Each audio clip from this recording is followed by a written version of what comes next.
All right, so we're joined with Elliot Surrey, who's a baseball ops at Cal State Northridge. But before that, you played pro and you played in college. So give us a little background on yourself. Yeah, so um my I guess if we're going back really far, I played for a team called Team Anderson. It was a youth travel team. They made baseball bats. And ironically, that team was we had a stacked team. So guys on that team were Austin Hedges, he was on that team. Wow. Yeah. Matt Chapman, he was on that team. Um, Shoot, there was a guy, I think Austin Pettibone, who had a little bit of big league time with the Hmm. Phillies.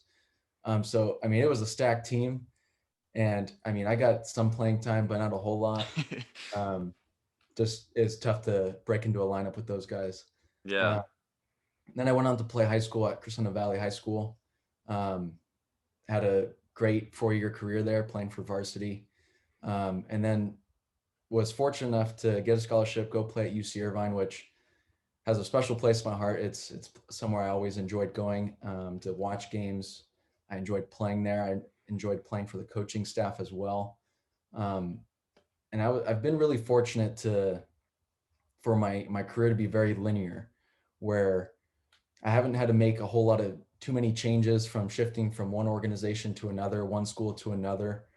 And I think a testament to that is just having a good support system, whether it's family, friends, parents, good coaching staffs, and just also a good work ethic as well. Just being able to fight through that adversity. And I think now where I'm at now at Cal State Northridge and coaching youth baseball, you see it a lot now where players they aren't getting the playing time they want, so their parent pulls them from the team, they transfer to a new team to Hmm. try to get that playing time.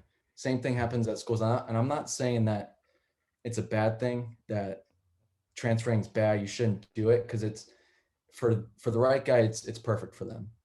But I think at the same time, you need to fight through that adversity in order to grow and develop into the player that you want to become. And I was always fortunate enough to be in some tough situations and have a good support system to allow me to fight through those difficulties to get me to where I was and to where I got, which was with the Seattle Mariners. I had a very small, short time with them, but I enjoyed every minute of it. It was a good experience.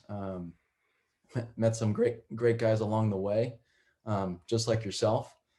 And so I was really fortunate enough to get that opportunity because I know every kid is just dreaming and itching to have that opportunity. And when you actually get that opportunity, it's unlike anything else. I still remember that day I was drafted. I didn't think it was going to happen just because it was getting late in the third day of the draft, and I was like, oh, am I going to have to transition to real life, the real world? This And quick. yeah, so I was like mentally preparing for that, and I was moving out of my apartment at Irvine, so I was like kind of depressing in a way where it's like you got this empty apartment, you're just sitting there waiting for a phone call, and then when it Dang. happens, it's the to know that in my case it was like 16, 18 years worth of playing baseball paid Hmm. off. Like all that work paid off. Fighting through all that adversity paid off.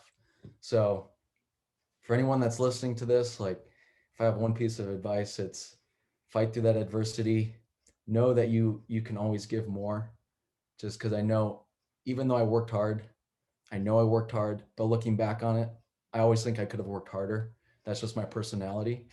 But just know that like you're never fully giving enough. Essentially, there's always more to give, and the more you give, the better you'll be off down the road. And again, just the people I've met along the way is it's been special just to be able to meet the people I have when I have at all the different levels.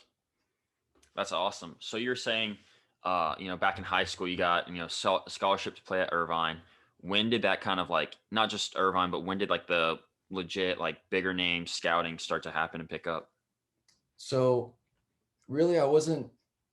Well, now that you bringing that up brought up a good memory. I guess it's good. But when I was at Irvine, Cal State Northridge actually came out and watched me play.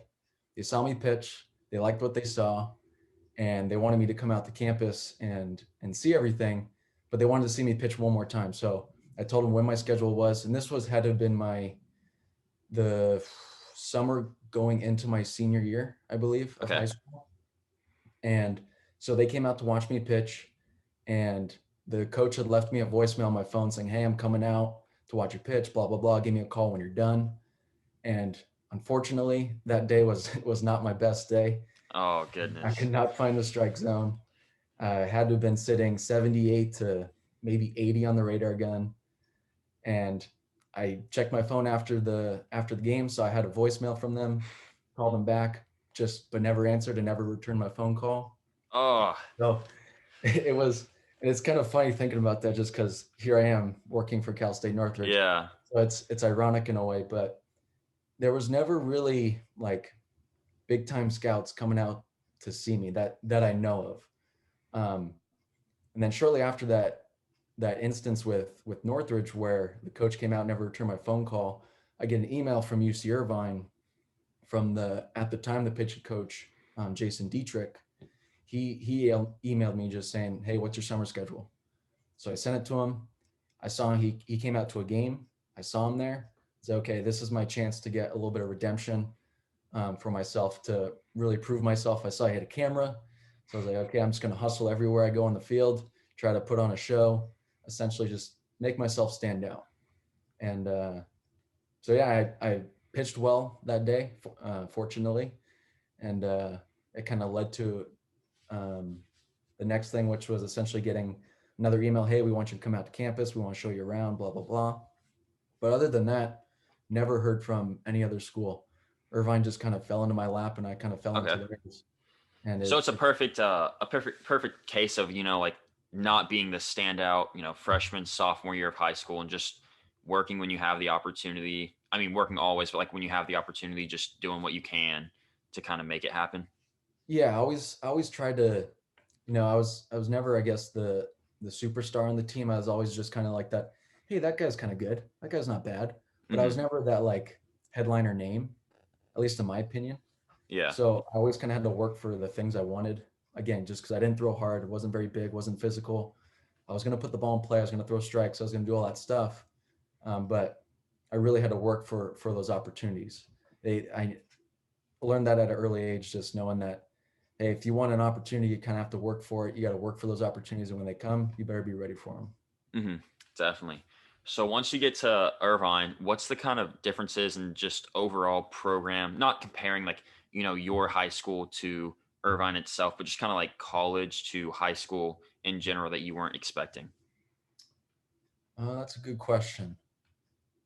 I think there's really not that much different. I think that's the biggest thing. People going to college, especially when they're transitioning to a D1, they think that it's going to be this huge jump.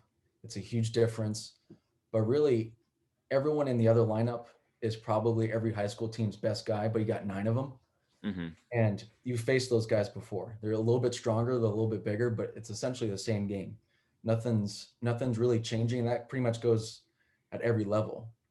It just comes down to fine tuning all the stuff of getting a feel for your off speed, being able to pound the ball in, being able to elevate when you need to, doing all these little things well consistently instead of just because in high school, you can just get away with Yeah. essentially just pretty much anything. If you throw 85, you're gonna look like you're throwing gas. Hmm. Whereas in college, if you throw 85, you better be able to locate that 85. So Yeah. I wouldn't say there was a huge difference, but your thinking process kind of has to happen a little bit quicker because someone might drop down that drag and you gotta be able to field your position, get on top of it, turn and make a quick throw. Um, but really it's the same game. It's more of a mental game than anything. Hmm. So, at Irvine, did you start your freshman year? I know you did the next 3 years. Yeah. So my freshman year, I started 2 games, two midweek games, which at the time when we had a starter starting a midweek game, it was because he was a bullpen guy doing well over the weekend. So they gave us essentially a spot start, like to reward us. Hey, good job over the weekend. Here's a spot start. So I Okay. got 2 of those. It went 2 innings in each, so it's not really like it was essentially like an A opener. start. Yeah. Yeah. But I only got 13 innings my freshman year. I started off well. Um, Started off hot, did everything. I was riding that confidence wave of having a good Mhm. first outing. But then as soon as it went south, it was really hard to refine that confidence again. because it's easier. Like, oh man, now we're playing USC. Like, you kind of get defeated by the name on the jersey at times. Yeah. Your first year, you're like, holy cow, this is UCLA. They were just in the World Series. So stuff like that, it can be intimidating. And so those 13 innings were, man, they were a struggle that first year, but mainly just because of my mental fortitude wasn't quite where it needed to be, like it was the next 3 years. And so on that now, like, you being a coach now, looking at, players like you said, freshman year come in and see like these big schools, big names, and, just mentally struggling is in like, okay, like, yeah, I'm D1, but this guy's like a powerhouse. Like this school is a powerhouse. What would you say to like tell, pitchers, even position players, but just kind of like, hey, like it's not that big. Like, yes, it's a big school name, but like you're on the same field. What would you say to kind of help, boost the mental confidence? Oof, that's tough because every person is different. I know for me, if I would I for me, I would get anxiety a lot of the time when I would Hmm. play. And a way for me to get that out of the way is just to talk and just like, okay, I just need to talk this. I need to talk to somebody. Hey man, we're playing USC today. We're playing X school. We're playing this school. It doesn't, whichever one. I would just talk my way through it and kind of just talk to other players and say, hey, have these guys been good in the past? Because that's the one thing I've come to learn about coaching is that a player will listen more to his teammate than he will a coach. A Yeah. coach can say whatever they want, but when it comes from a teammate, it carries a lot more weight.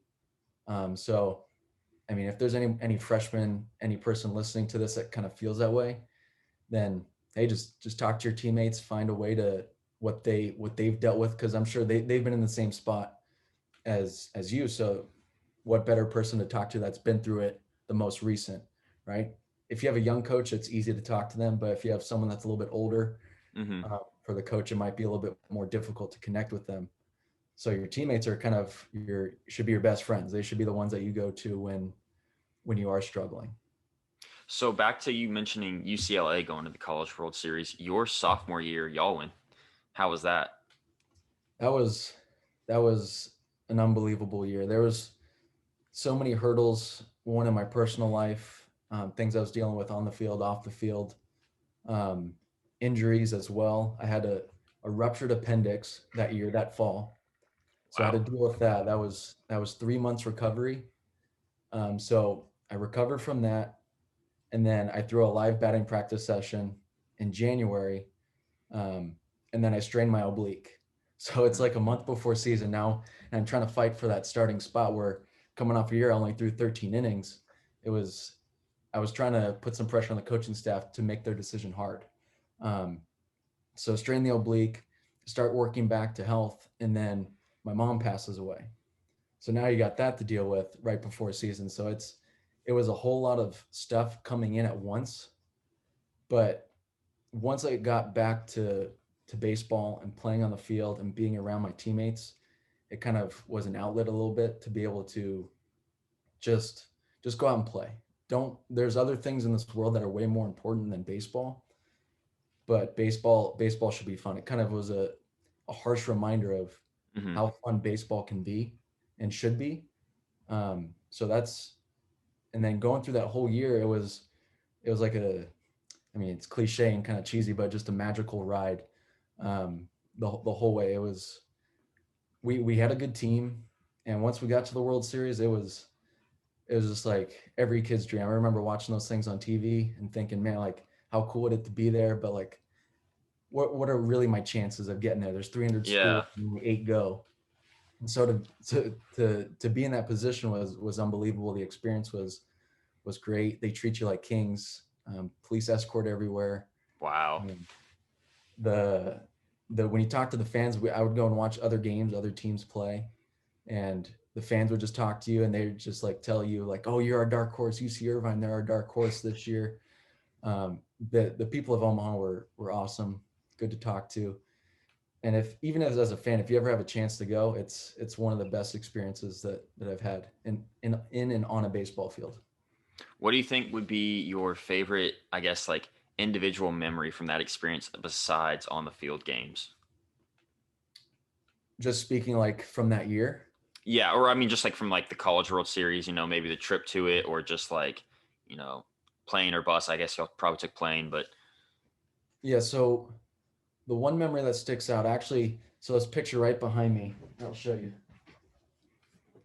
This picture is of me celebrating with my teammates at in Corvallis at Oregon State. So they were the number one seed that year, the number one ranked team. They had Michael Conforto on that team, and we were one of the last two teams in that year for the playoffs. And we went into their house and we beat them in the regional. okay. So that was a huge moment that stands out. And again, we talked about hurdles, and when I got there, I either got food poisoning or got really sick at one point where Dang. I was borderline of needing an IV because I was so dehydrated. Because the 2 nights before I had to start, I was throwing up for like 10 or 12 hours. So Wow. it was, I mean, talk about hurdles. It was just a constant battle all year. And to be able to push through that and get over it. And this picture again, so this is the last game. They brought me in to close the game. I started 2 nights before that. They brought me in to close the game because I had pitched well against them. It's like, well, why not have him close it out?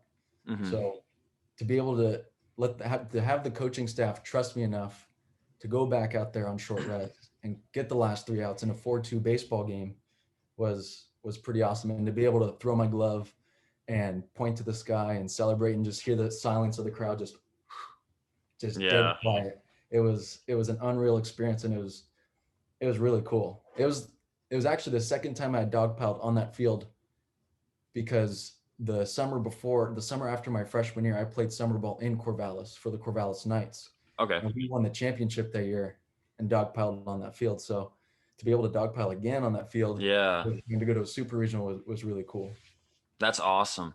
And I mean, probably I'm guessing a little more confidence too, going back to where you've played before and like not just once as like a visitor, but you like played in that city. I'm guessing, did y'all play at the field a few times that summer? Yeah, so the Corvallis Knights, they actually play at Oregon State. That was their Oh, home okay. field. So I mean, it was Yeah. literally like a homecoming essentially. It Yeah. was really cool. That's Yeah, it awesome. was one of the best experiences I've had on a baseball field. It was awesome. And that was what, like 2014? Yeah, that was 2014, the regional, and then we went on to play Oklahoma State in the super regional, Okay. which I didn't find out until I got with the Mariners. Donnie Walton, he was Mm-hmm. on the Oklahoma State team, and it's funny when I met him with the Mariners, he came up to me and goes, "Hey, did you play at Irvine?" I said, "Yeah." He goes, "Yeah, you were that pitcher, that nerd that had the glasses." Well, because at that time, those are the glasses you were using, right? Just the Uh, normal ones back then. yeah, they were like they kind of they weren't as sleek as these ones. They were kind of nerdier in a way, I guess. They look like reading glasses, but it's just funny how he came up. He's like, "Hey, you were that nerd that pitched and like dealt." And that's exactly something like Donnie Walton would say, just the joking, like, you're Yeah, that nerd, not you're that guy. yeah, Um, that was funny. so was Andrew Moore on that Oregon State team? Uh, was he? Yes, I think yeah, he had to have been. Yeah, because we were the same age, the same year, and he was actually supposed to be on our Corvallis team, but Okay. Oregon State shut him down because that year he had pitched in the College World Series and threw a lot of innings as a freshman, so they wanted to shut Mm-hmm. him down. But yeah, I think Andrew Moore was on that team. Conforto was on that team. There's another big league pitcher who was on that Oregon State team. I can't remember. Um, I think he was oh, lefty. He was a yeah, I lefty. just talked to him. I know Matt Boyd was there, I think the year before that though. Yeah. Um, I mean, he was on our last episode, so I feel like I should remember this, but did y'all get to talk fast forward to when y'all were with the Mariners about that? Briefly, yeah. Like because the game I pitched against Oklahoma State, I pitched the first game because our Friday guy, he was on short rest because he pitched one of the last games at Oregon State, so they wanted to rest him. So I pitched the first game at the Super Regional, and I guess Donnie told me there's a player of theirs that didn't really bring his A game, and they were really pissed about it. because the draft was going on during that day.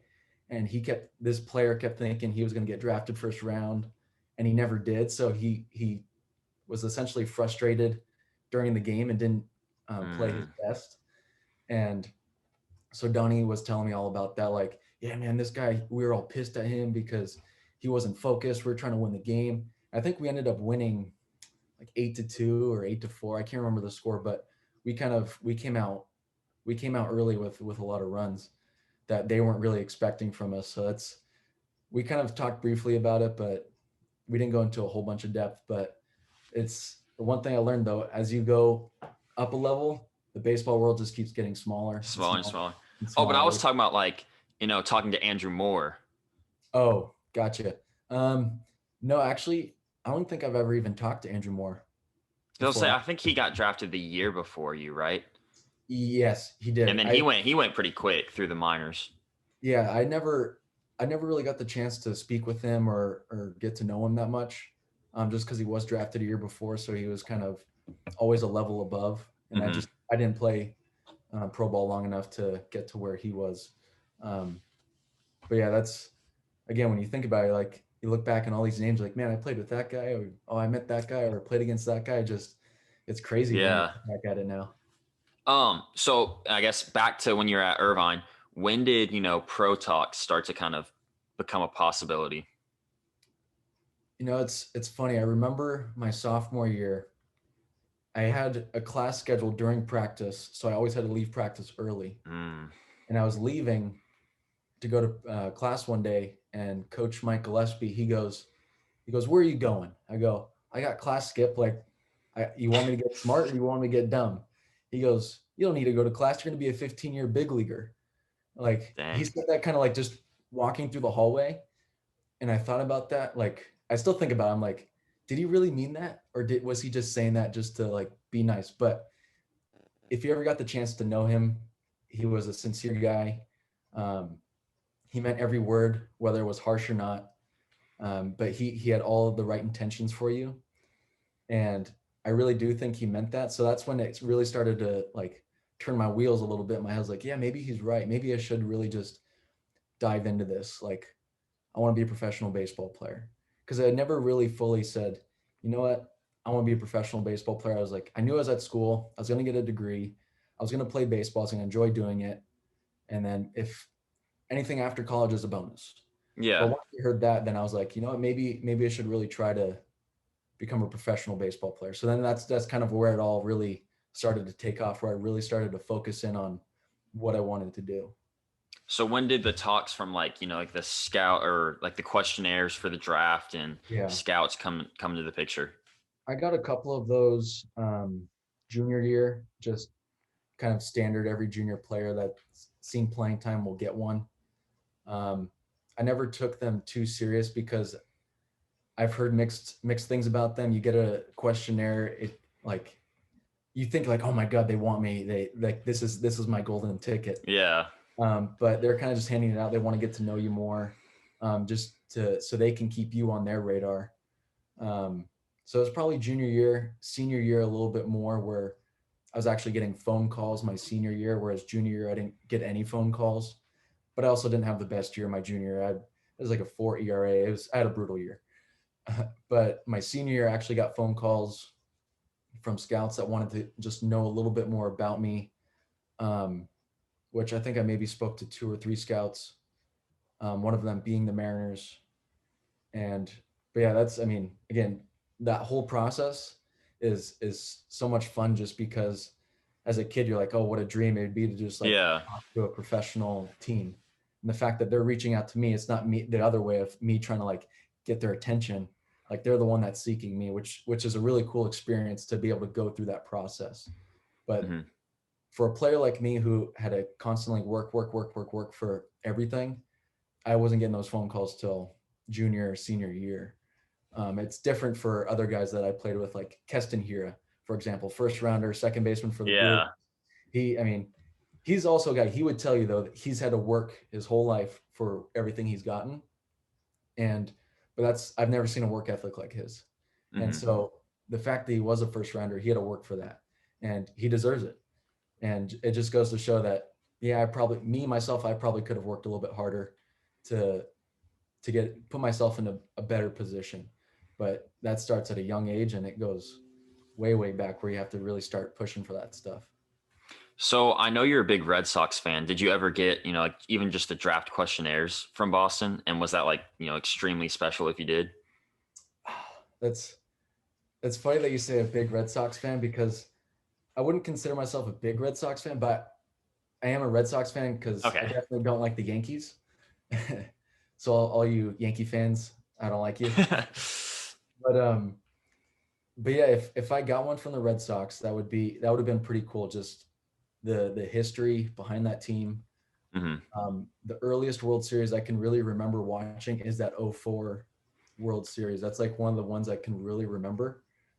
And just knowing it was the Red Sox and just all the people on that team, um, like not knowing them personally, but knowing who they are, Manny Ramirez, Kevin Millar, Pedro Martinez, all those guys, David Ortiz, like they were just fun to watch. So if I ever did, I never got one, but that just reminded me, I played for the Red Sox scout team when I was in high school. Okay. So, I mean, that was kind of the closest I ever got to putting on a Red Sox uniform And with was it, the, I mean, just like a little special, just like, not saying like, oh, you're getting drafted by the Red Sox, but like, that's a team you're a fan of, and, playing for them versus like the Yankee scout team where it really doesn't mean anything, but yeah, still just happens to be that, connection. yeah, that would have been really cool if I ever got that chance to either play for them or the Dodgers, just because Dodgers are a hometown team. Grew Yeah. up watching them. Um, yeah, that would have been a really cool experience. It probably would have meant more if they drafted me. Like once I got drafted by Seattle, it just kind of like, okay, I'm a Seattle fan now. I've always liked Griffey, Yeah. but I guess I'm a little bit more of a Griffey fan now. So it's one of those things you just kind of become that fan. But if the Red Sox came to me and wanted to draft me, then I think it probably would have meant more, knowing that I kind of appreciated them a little bit more than other teams. So you talked about earlier, your draft, a little bit of your draft day, not thinking you were going to get taken, just kind of, I guess, a little bit mentally, just like, okay, like, I guess this is it. What was it like? I mean, like going up until like, the week of the draft to the day, talks with like, did you have an agent or, just talks with the team knowing like, did you go in thinking like, yes, I will get drafted, or like, what was your thought process through that? I knew I had a possible chance. I know probably not on day one, but I know I thought maybe a chance on day two, and then maybe for sure day three. So leading up to the draft, our season had ended. We didn't make the playoffs, so I continued to stay in shape. I had an advisor who was helping me out, and he was trying to like put my name out there. Um, and then those phone calls I talked about earlier from scouts, some of those came in that period, like a couple weeks before the draft. The Mariners were one of them. I think the White Sox and the Twins were the three teams I talked to. So those were the ones I was trying to keep my eye out for during draft Mm-hmm. day, um, and just keep. I kept those numbers safe, so that way if I was getting a phone call from an unknown number, I kind of could expect who it was going to be. Um, so I watched the draft day one. Obviously, wasn't expecting to go, but just wanted to watch to see who went. Day two was hoping for the best. I did get a phone call from the White Sox. They said it was like in the ninth or eighth round. They said, "Hey, are you ready to go? We're looking at taking you in the 10th round." I said, "Yeah, let's do it." And that was the last round for that day. So I'm sitting there watching on my computer, and the White Sox come up, like butterflies are going, like I'm getting really nervous. I Like, was this like, is it. this is it. I haven't gotten the phone call yet, but maybe they'll call me after. And then they say somebody else's name, and I was just like, oh, okay. So like, I was kind of confused. I was kind of crushed a little bit. But I was like, okay, well, there's like 30 more rounds tomorrow. So like, just wait for tomorrow. So then I got up really early that day. I was just like, I'm going to run some errands. I'm going to do this. I'm going to do that. I'm going to get ready for the day. And then I was just waiting for a call either from the White Sox. They were kind of the ones I was expecting, just Mhm. because they're the ones that reached out the day before. Um, so then that day goes on, and like I talked about, as the rounds kept going, my hope level just kept dropping. So I was like, oh man, this isn't going to happen. And it was just, I started to get, I wouldn't say worried, but just like man, I worked so hard, and I'm going to have nothing to show for it. It was kind of like one of those moments. Yeah. But then I got a text message from one of my teammates saying, "Hey, congrats, Surrey." I was like, "Congrats." And like all these text messages started flooding in. I was like, "Do they know something I don't?" Oh So then, like, gosh. frantically, and of course, it's the moment when you first put your phone away, you put your Mm-hmm. computer away, like, I'm not going to focus on this. They all start coming in. I'm like, "Whoa, who was it?" And then my agent calls me. He goes, "Oh, congratulations!" Like, I'm like, hold on. Who drafted me? I have no idea who picked me." And so he goes, I was like, "Oh, wait, hold on. I'm getting another call." So I look at my phone. And I was like, "Oh, it's the scout from the Mariners." Like, "Oh, it's Seattle. Okay, sweet." So that's kind of the moment when I was picked and how I found out. It was didn't know who picked me, but everyone was congratulating me that somehow they knew before I did. Yeah. But it was once that happened, it was just like like a huge like sigh of relief. Definitely. That's crazy too. Like thinking like, here and there, like, so with the White Sox call, like, you said that was like the 10th round Yeah. and it being like, okay, like 10th round, we're calling you not because, hey, like, what are you like? Are you interested? Like, it's not one of those, like, let's meet you today. It's like, we're probably going to take you. And like, here and there, a team takes a different player than they're expecting. So they're like, okay, like this outfielder is still available. We thought we had no chance. Let's take him. But it's like, it's weird thinking like, okay, you think like if that happens, you get shifted to the 11th round for the White Sox, like they took one other guy, but next round. And it's like all of a sudden, like you go to a complete different team later the next day. Yeah, it's one of the things I learned is that these area scouts are, especially for guys like me, who, as you know, didn't throw hard or kind of later round guys, the area scouts are the ones that are going to have to vouch for you in Mm-hmm. those draft meetings. So I'm sure there was a lot of vouching for me that the White Sox were trying to do. Like he said, "Hey, we want to take you." So then he had to go up to the next level of approval, and they're just like, "No, we have somebody else in mind." So that was my guess would be their thinking behind that. Yeah. Um, Again, that's one thing you learn post process. Once it's all said and done, you kind of learn how other people are working. Um, but yeah, it was. You would think that it would be kind of like, "Hey, like, how much money do you want? Like, Mm-hmm. what you're looking for?" You think it's a slower process, but they kind of already know who they want, and then everything after the 10th round is kind of like, "Okay, we need a pitcher at this level. Okay, well maybe we'll take that guy. We'll take this guy." They kind of just fill in spots essentially. Yeah. But now with the draft being smaller, who knows what really is going to happen? Like, I have no idea.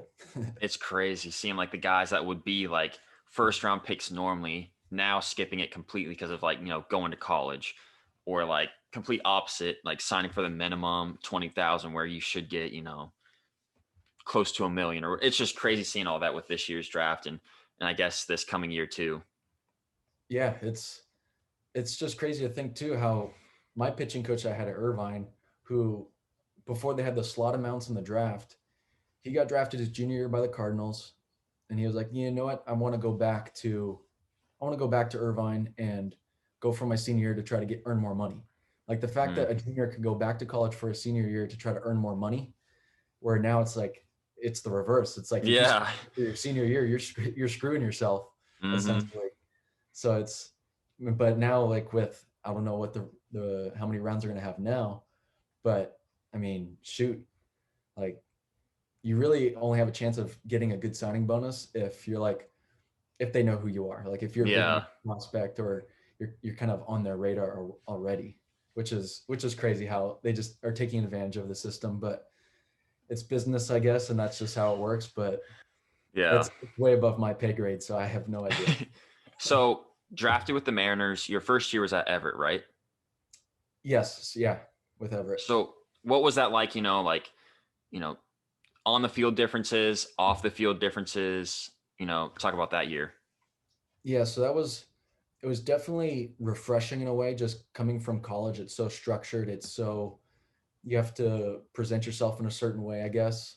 I wouldn't say it's restrictive, but you're trying to play to what the head coach wants and essentially that image of the school. Because we all know, like, you look at Clemson and you think about, oh, they got those like tailored pants, they have that white cleat look.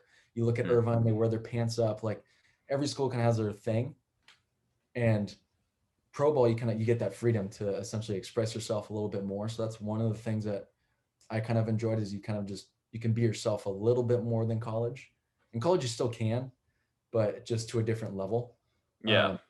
But in Everett, it was a lot of, I had a lot of fun playing there as a different part of the country that I haven't really lived in and gotten to experience.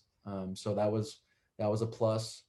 And then, yeah, that first year was just playing with guys like Kyle Lewis, Matt Festa.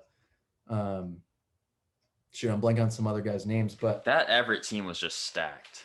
they were, yeah. Eric Falia, who never struck out, who I think he maybe struck out 13 times on the year, and maybe I think one or two of them were looking. Like Mhm. everybody knew he had the best feel for the strike zone. But yeah, that team was a lot of fun. And now to like be able to watch games and see some of those names pop up in the big leagues is really cool. You're like, oh hey, I played against that guy. You're like, oh, he looks exactly the same, just a little bit beefier and a little bit stronger, but same Yeah. guy.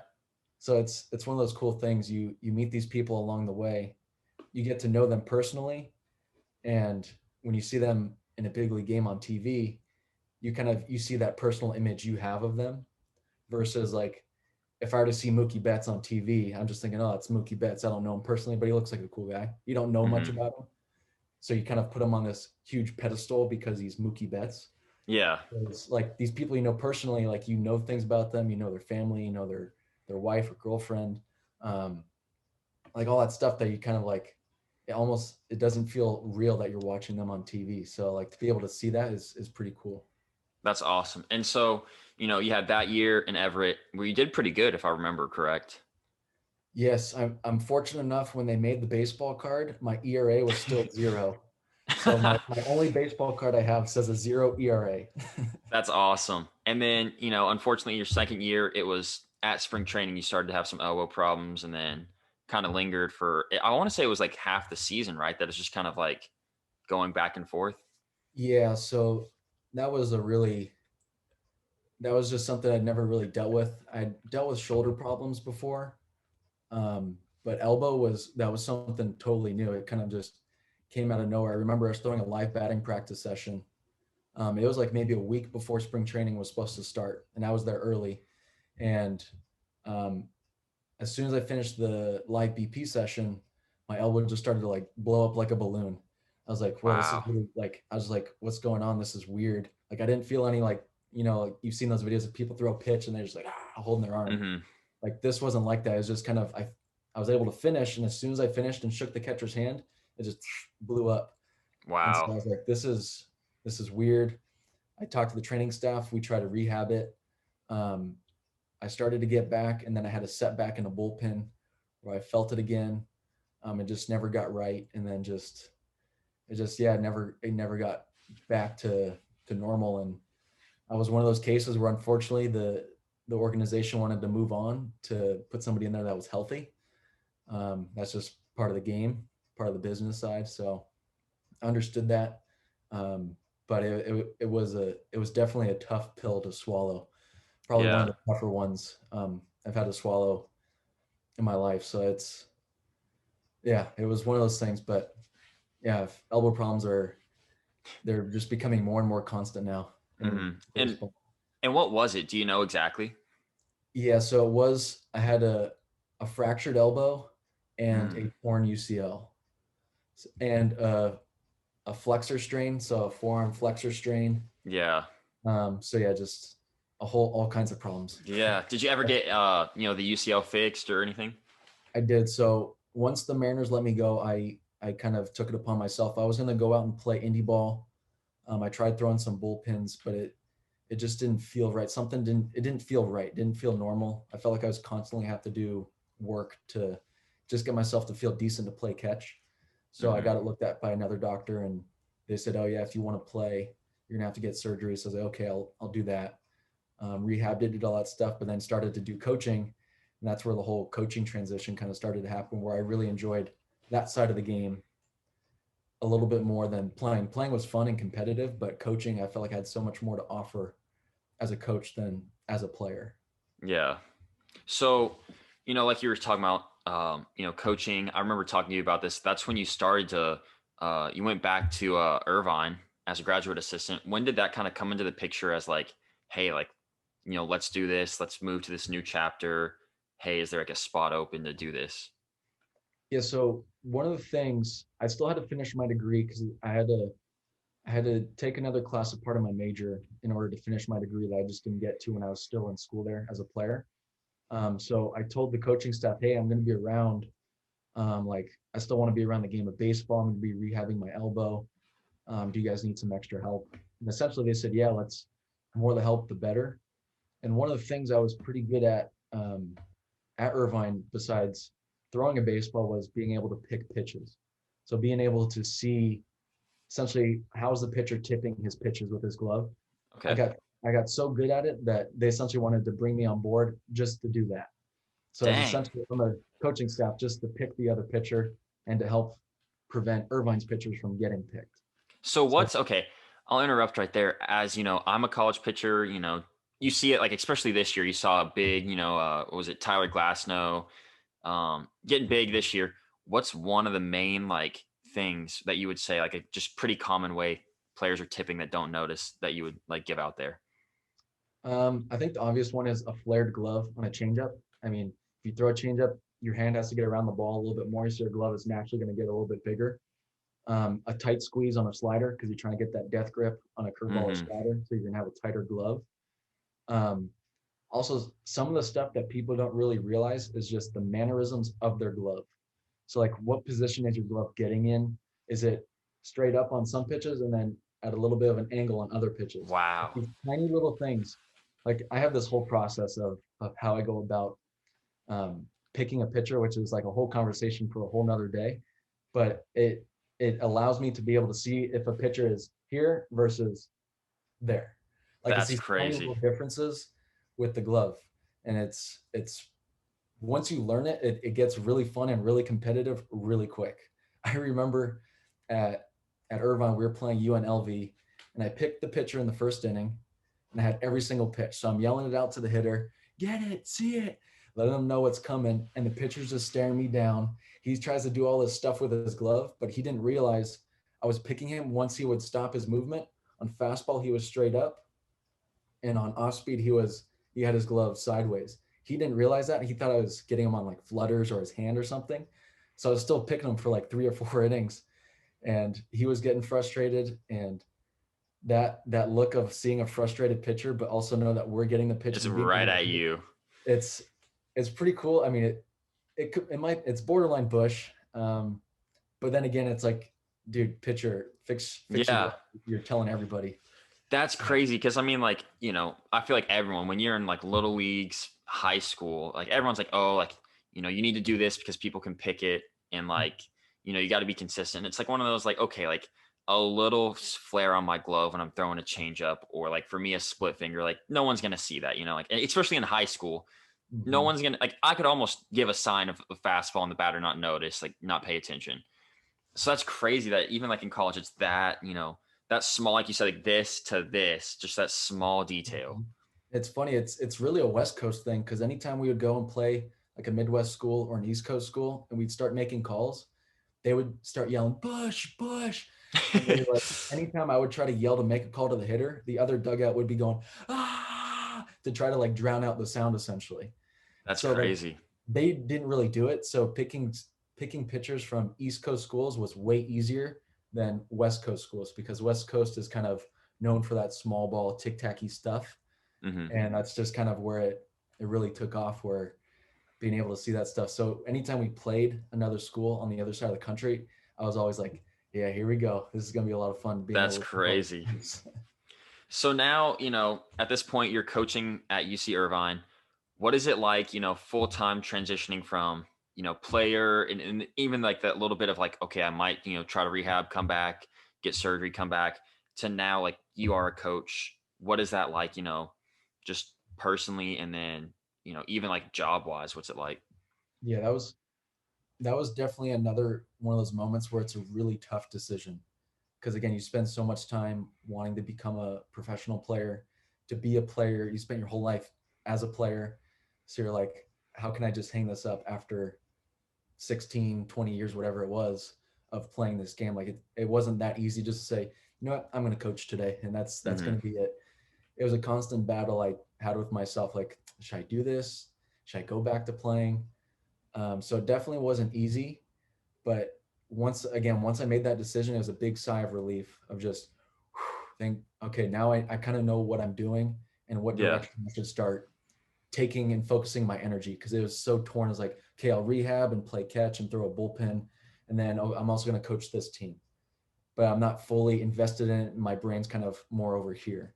Hmm. So once I fully invested in it, I really got to dive into it and realize that players don't know as much as you think they know. They think they know, but they don't know. So it's better Yeah. to let them know more. And if they already know it, great, but they might be able to pick something out of that to be able to learn from it.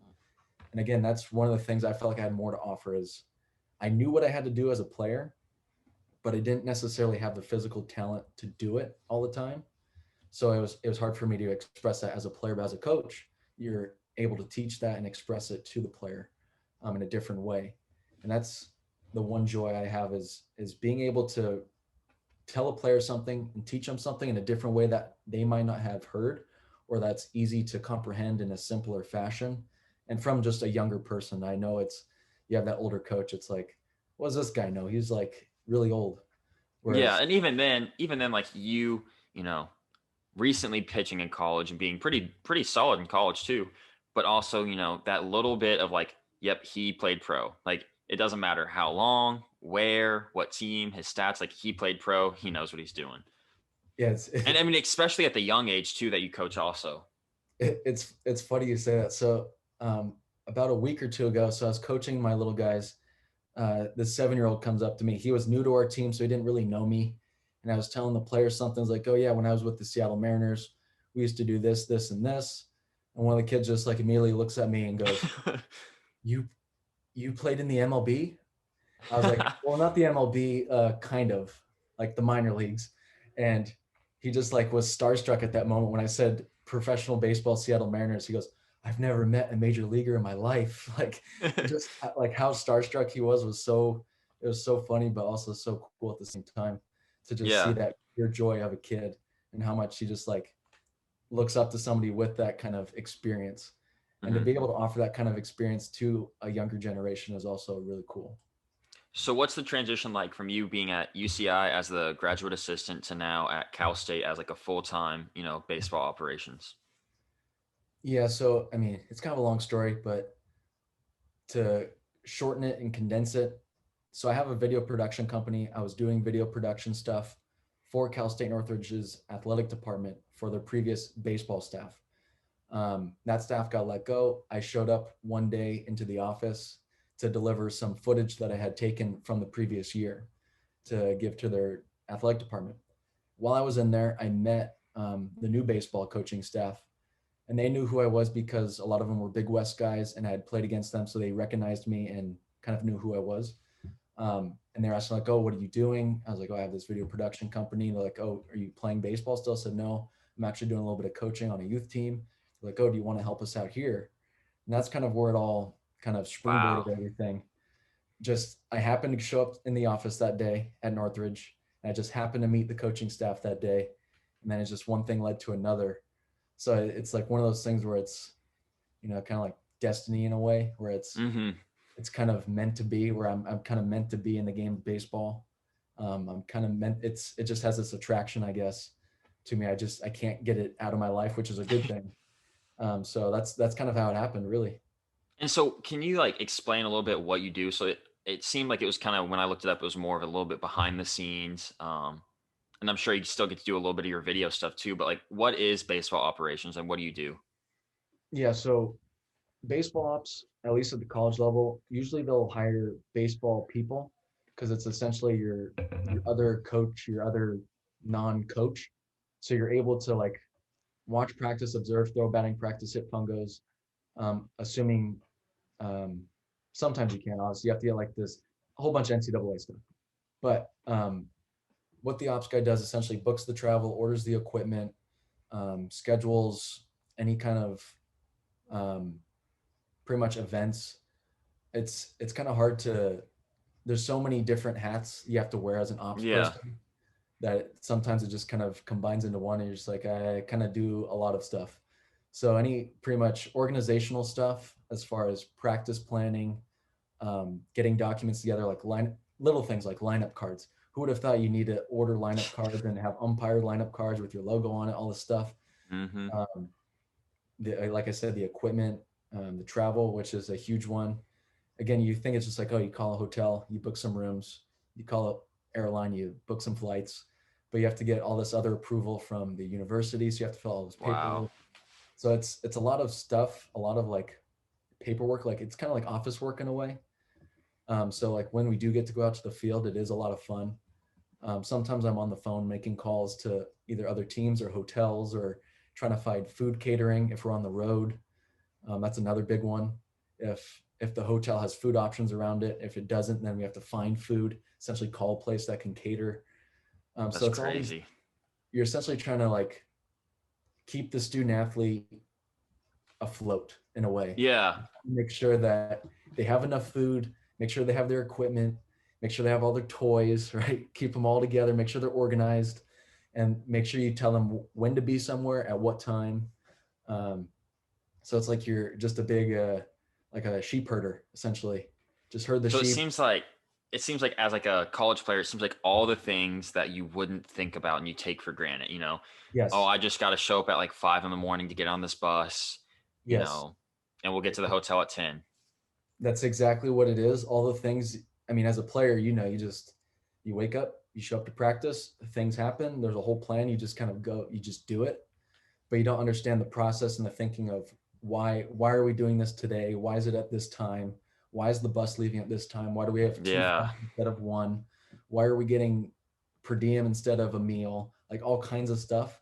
Like as a student athlete, things just happen. But Hmm. it's essentially the ops person's job to those things that just happen to organize those things and make sure that they do happen in orderly fashion, which is I know for sure. Like I always wondered when I was at Irvine, like, why is our ops guy always salty? Why is he always mad? Like, what's there to be mad about? But now I totally get it. I totally understand. I find myself being salty on occasion where you just, but like I understand there's so many things you have to do that need to happen quickly that you don't have time for because you have practice, you have all this other stuff you have to do. And I know not necessarily right now because we're not practicing, so I kind of have a little bit more time to get ahead on all this stuff, which is good. So that way, when they do say, "Hey, let's go, let's start the season," things are in order. But again, an ops guy is more important now more than ever Yeah. because things need to happen smoothly and quickly. Because once they do say go, we're looking at starting maybe mid-March, and so Hmm. that's not going to be a whole lot of time to book those hotels, flights, buses, food, all that stuff. So it's been crazy. So, now we've caught up to you, where you're at currently. So now looking back at it, what is something, now that you're a coach that you wish, like, besides just, you said earlier that you could work harder and like you worked hard, but you could work harder. What's something now that as a coach or you see as a coach that you wish, like, man, if I knew this, say like in high school or even like freshman year of college that I could like, take advantage of? What's something you could wish, like, you know, like you said, just coach saying something to a player is kind of like overlooked, okay, the coach said like, do this. Oh, well, what's something that like you really wish you could tell every player and they take it with like full heartedness? That's a really good question.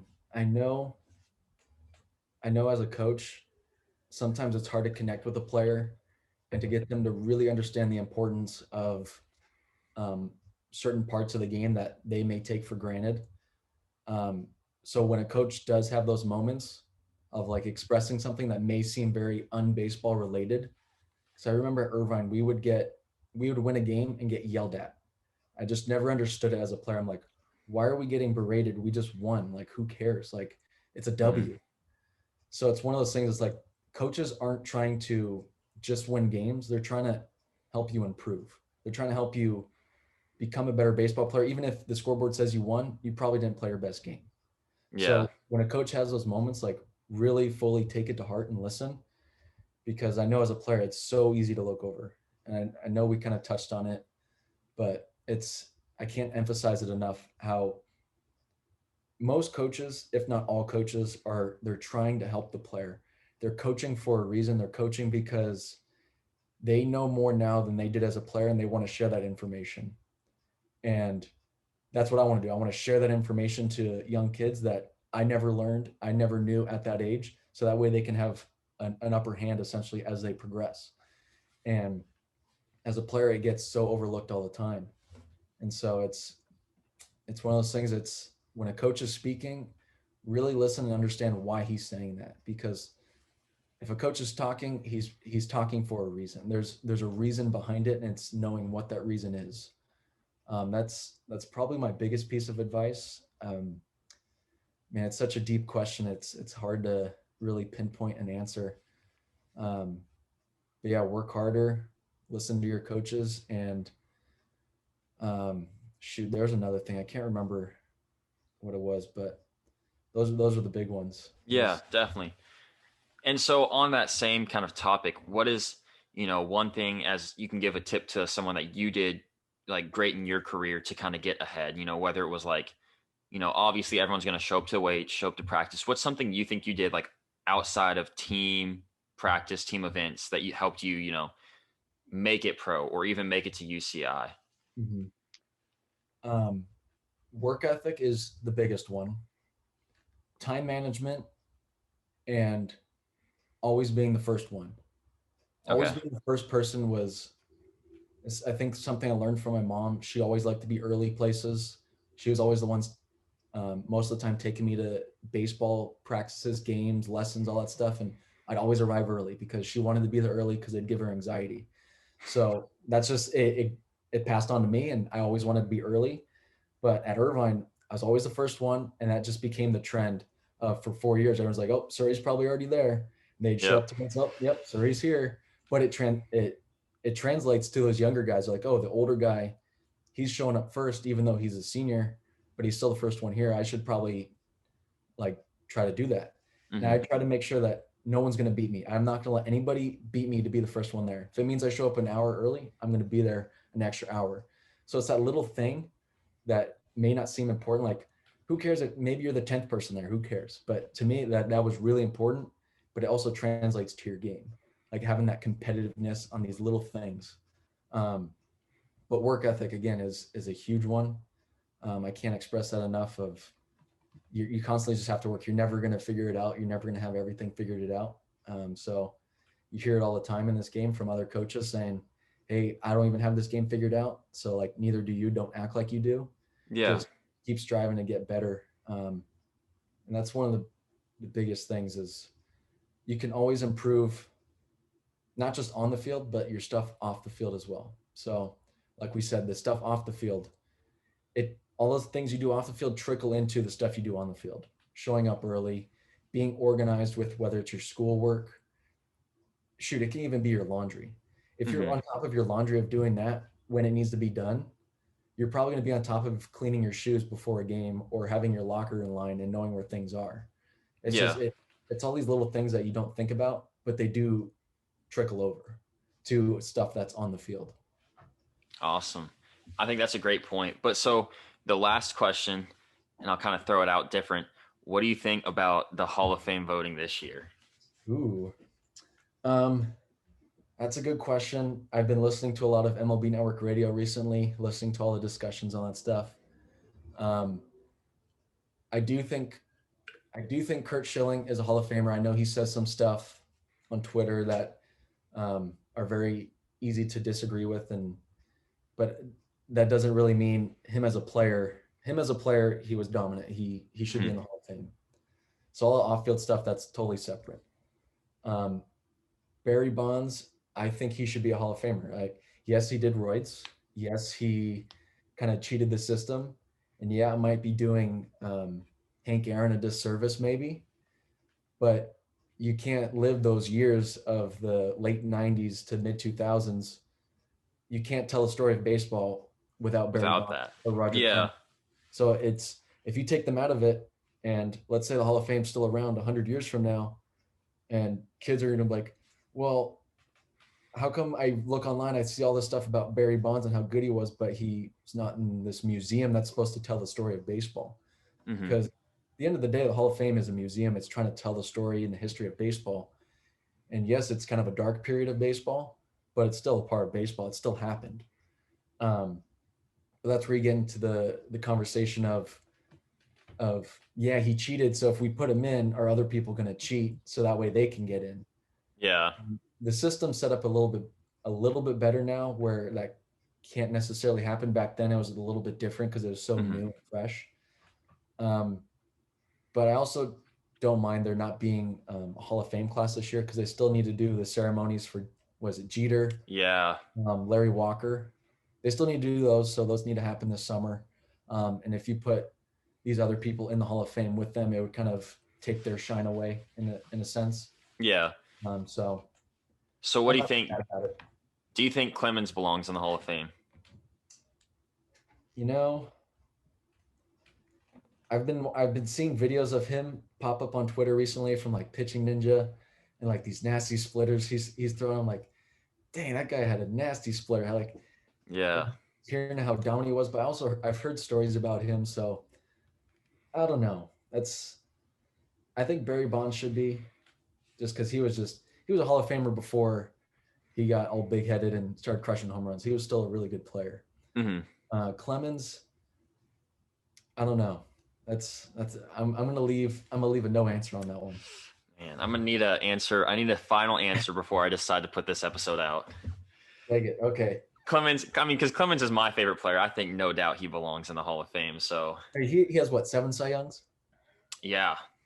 7 Cy Youngs. You know, I think the one main argument I can make against him, and like I will like argue everything. I'll say he has the best stats of all time, and I think there's ways to argue that. But overall, like, he never did test positive for steroids. He never did get suspended. Like, I'm not saying I don't think he did them, but there's no proof, Yeah.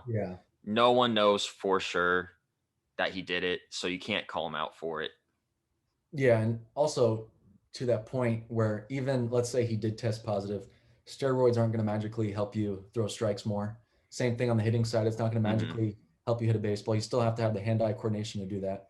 And also looking back at all those videos of Clemens, of how competitive he was Yeah. and just how locked in he is, where he's on a whole nother level. And so, I mean, he should be in the Hall of Fame. I'm gonna go on record, say he should be in the Hall of Fame. Just because, I mean, he was dominant. 7 Cy Youngs, that's unbelievable. Mm-hmm.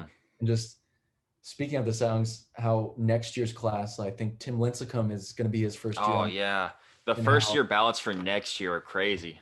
Yeah, because the players seem so young. Because I remember watching them in high school, and Tim Lincecum was one of those guys who was like brand new to the league essentially back when I was in high school. So I was like, he's already going to the Hall of Fame. But the dude also had an unbelievable stretch of 2 Cy Youngs in his first 3 years. He had 3 World Series rings, like an unbelievable stretch where, yeah, maybe he's a Hall of Famer, but I think you almost have to grade because the game is so different now. Guys aren't getting the same amount of innings. Guys aren't getting the same amount of, just the game is different in general. Well, and even for Tim Lincecum, like he didn't get that long of a career.